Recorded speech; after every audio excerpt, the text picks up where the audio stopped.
Since 2016, the Pennsylvania Environmental Council has planted close to 500,000 trees on over 630 acres of reclaimed mining sites all over Pennsylvania.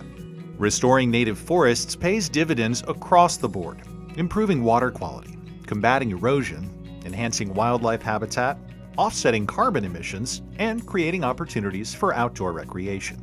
But it takes a lot of cooperation to get there. That's why PEC's reforestation program is built on partnerships, finding stakeholders with shared or overlapping interests, and crafting an approach that works for everybody. In 2022, we put together another unlikely team: a local water utility with an acid mine drainage problem, a liberal arts college with an ambitious carbon reduction goal, and a collection of groups and agencies engaged in reforestation work. They all got together on a mountaintop in Cambria County one blustery April morning to learn, compare notes, and get their hands dirty.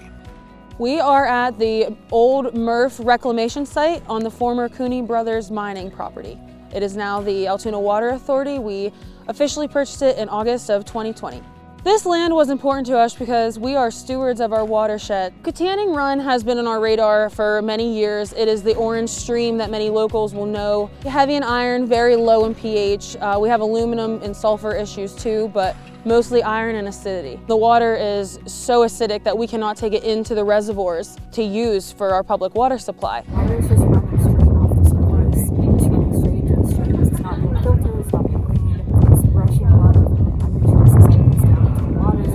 Trees, once they are growing, once they are starting to produce leaves and canopy, when it rains, the leaves are slowing down the water, so it just slows everything down and cleans it. With cleaning up this watershed, we will be able to have the drought resilience that we should never have to worry about running out of water for our customers.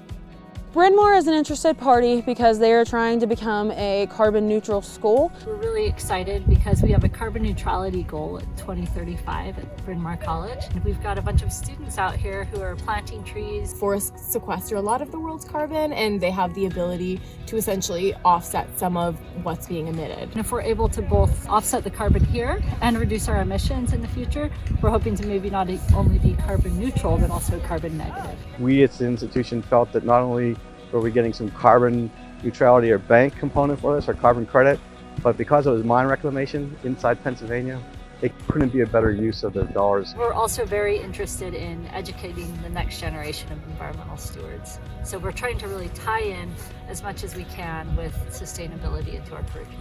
What we're hoping to do is be able to see just what the growth rates are of these trees relative to the growth rates of the trees that we're planting. And so we're going out and we're coring them with an increment borer. And then we're seeing how much growth the trees have had over time. It's really been a real shift for the institution in the last 10 years.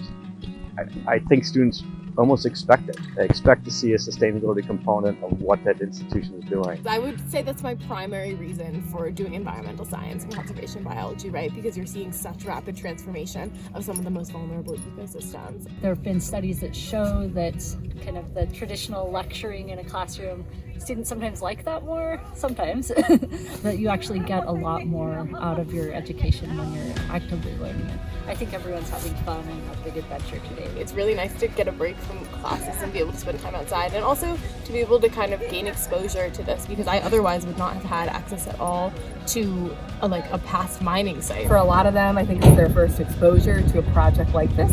Frankly, it's the first time I've been able to see kind of mineland projects in their original form before they've been fully remediated.